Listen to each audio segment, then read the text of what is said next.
Welcome sa Durs TV. Kung interesado ka sa ganitong news, huwag kalimutang isubscribe ang ating YouTube channel. Maraming salamat! Welcome po ulit sa ating panibagong update tungkol sa King Pao. Ihahatid ko po sa inyo ang pinakabago at pinaka-latest na mga kaganapan tungkol sa kanila. Kaya naman kung hindi ka pa subscriber ng ating channel, pindutin nyo na ang notification bell para lagi kayong updated sa mga balitang trending at napapanahon. So ayun, welcome back again sa ating YouTube channel mga ka-Kim-Pao, and sa update natin ito ang pag-uusapan natin ay tungkol po kina Kim and syempre kay Paolo Abilino. So sino po ang may favorite kay #Kyrene po na love team? Kasi last year versus this year, the management trust on #Kyrene, it's an assurance 10 days before Dubai. Dati kasi mga ka-Kim-Pao, si Kim and Paolo Abilino po noong 2024 ang nagpunta sa Dubai para po sa Kalayaan Caravan Dubai. Ngayon namang 2025 ay si Kyrene. Sabi nga dito, kapamilya Kalayaan Caravan Dubai 2025. So sila yon, no? And hopefully nga daw po ay magkatrabaho si Kyrene and syempre itong Kim Pao, kasi merong mga Kim Pao fans na favorite din po itong Kyrene. Sabi nga po ng CRP, what if mapasama ang Kyrene sa new project ng Kim Pao? Let's manifest. So why not Coconut, 'di ba? Mali natin ang Kyrene kasama nga po sa new teleserye po ni Kim and Paolo Abilino. So magiging favorite na rin po siya ng maraming sumusuporta kay Kim and kay Paolo Abilino.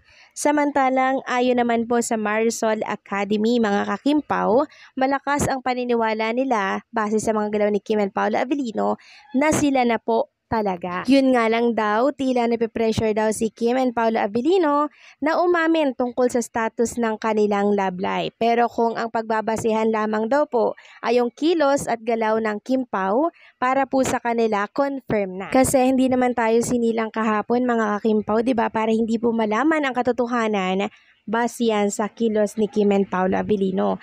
So ito nga pong ilan sa mga host ng Marisol Academy. Sinabi din nila po yan na maging sila, yun po ang pagkakaalam nila.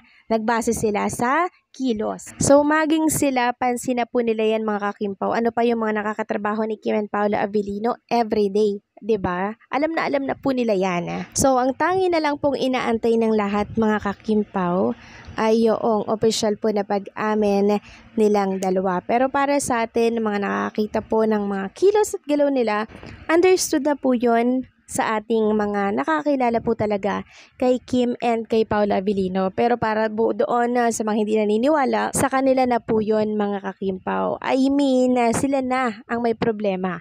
Pero hindi natin sila pinipilit na maniwala, no, sa Kim and Paolo Abilino relationship. Ang mahalaga dito, masaya tayo sa mga nakikita po natin sa kanila everyday. Masaya tayo nakikita silang magkasama.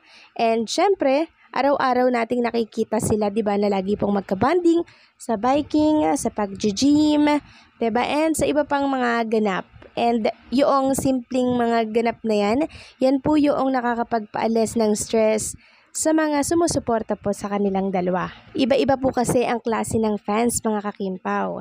Merong gustong umamin sila, merong kontento na kung ano pong meron kay Kim and Paolo kahit na hindi sila umaamin.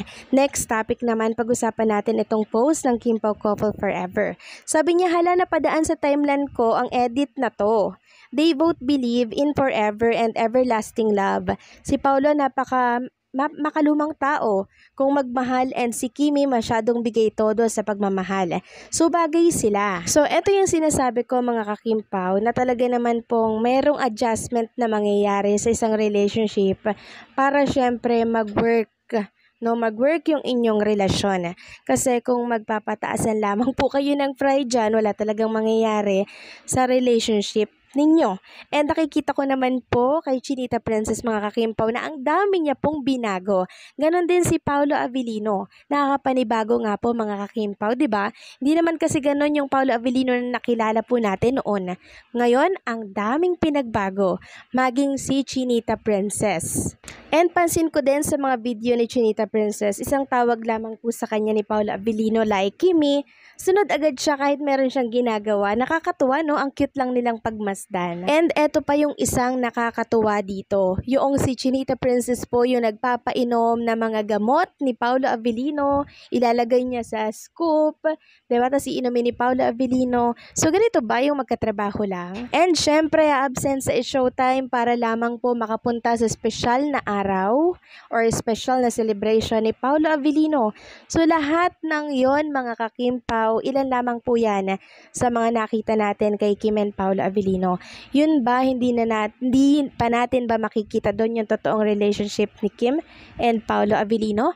Doon pa lang po alam na po natin kung anong meron sa kanila. But still, hindi pa rin sila umaamin, 'di ba? Pero para sa ating mga Kimpaw Nation, okay lang naman yan. Hindi naman natin sila pine-pressure.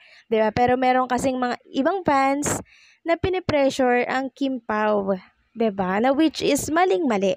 So, hayaan lang natin sila na mismong umamin, yung walang pamipressure, hindi po ba?